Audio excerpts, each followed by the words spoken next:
महाराष्ट्र में मुख्यमंत्री के नाम को लेकर स्थिति अब पूरी तरह से स्पष्ट होती नजर आ रही है और देवेंद्र फडणवीस को राज्य का अगला मुख्यमंत्री बनाए जाने की उम्मीद है। हालांकि महाराष्ट्र में नई सरकार के शपथ ग्रहण समारोह की तारीख 5 दिसंबर को तय की गई है। इस दिन राज्य के नए मुख्यमंत्री और उप मुख्यमंत्री पद का आधिकारिक ऐलान कर दिया जाएगा। इस अवसर पर एनडीए के नेता और सहयोगी पार्टियां समारोह की तैयारियां में जुट गई हैं। राष्ट्रवादी कांग्रेस पार्टी एनसीपी के नेता अजित पवार सोमवार को दिल्ली के लिए रवाना हुए, जबकि मुख्यमंत्री पद की दौड़ में शामिल एकनाथ शिंदे और देवेंद्र फडणवीस मुंबई में रहकर पार्टी कार्यकर्ताओं और नेताओं से मुलाकात कर रहे हैं। इन बैठकों का मुख्य उद्देश्य राज्य के अगले मुख्यमंत्री के चयन पर चर्चा करना और अंतिम निर्णय पर पहुंचना था। सीएम के नाम की आधिकारिक घोषणा बुधवार 4 दिसंबर को होने की संभावना है। इस बीच एकनाथ शिंदे के बेटे श्रीकांत शिंदे ने सोमवार को उन अटकलों का खंडन किया जिनमें कहा जा रहा था कि वह राज्य के उप मुख्यमंत्री पद की दौड़ में हैं। उन्होंने स्पष्ट किया कि उन्हें किसी भी मंत्री पद की कोई इच्छा नहीं है। उन्होंने बताया कि लोकसभा चुनाव के बाद उन्हें केंद्र सरकार में मंत्री बनने का प्रस्ताव मिला था, लेकिन उन्होंने पार्टी के कामकाजी ढांचे के लिए मुझे ठुकरा दिया था। उनका स्पष्ट कहना था कि मैं केवल अपने लोकसभा क्षेत्र और शिवसेना के लिए काम करूंगा, मुझे किसी मंत्री पद की जरूरत नहीं है।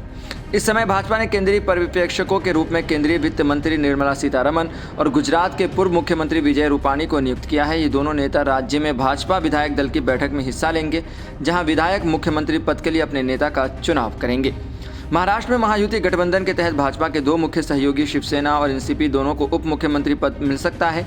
एकनाथ शिंदे ने पहले भी यह स्पष्ट कर दिया है कि वह भाजपा को मुख्यमंत्री पद मिलने में कोई रुकावट नहीं डालेंगे और भाजपा को उनका पूरा समर्थन प्राप्त है। राज्य विधानसभा चुनावों में महायुति ने 288 सीटों में से 230 सीटें जीतकर एक मजबूत बहुमत प्राप्त किया। भाजपा ने सबसे अधिक 132 सीटें जीती थी, जबकि शिवसेना को 57 और एनसीपी को 41 सीटें मिली।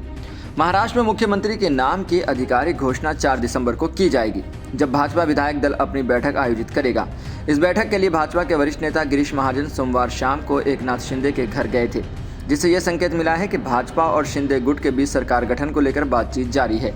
एकनाथ शिंदे के बेटे श्रीकांत शिंदे ने उप मुख्यमंत्री पद को लेकर हो रही चर्चा को नकारते हुए कह दिया कि उनको कोई निजी लक्ष्य नहीं है और वो केवल पार्टी के लिए काम करेंगे। वहीं उनका कहना यह भी था कि मुझे सत्ता से इच्छा नहीं है, मैं केवल लोकसभा क्षेत्र की जनता के लिए काम करना चाहता हूँ और करता रहूँगा। इसके साथ ही भाजपा नेता सुधीर मुनगंटीवार ने मीडिया में चल रही रिपोर्ट पर प्रतिक्रिया दी, जिसमें दावा किया गया था कि उन्होंने अगले साल भाऊ बीज के अवसर पर महिलाओं के लिए लड़की बहन योजना के तहत अनुदान को 1500 से बढ़ाकर 2100 करने का सुझाव दिया था।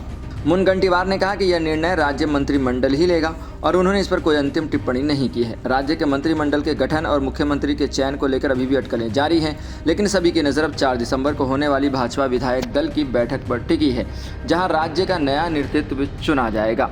फिलहाल अभी ये सस्पेंस बना हुआ है और ये सस्पेंस 4 दिसंबर को ही खुल पाएगा, कौन मुख्यमंत्री बनता है और कौन उप मुख्यमंत्री। लेकिन जनता किसको चाहती है, सभी अपने अपने दिल में ये राज छिपाए बैठे हैं।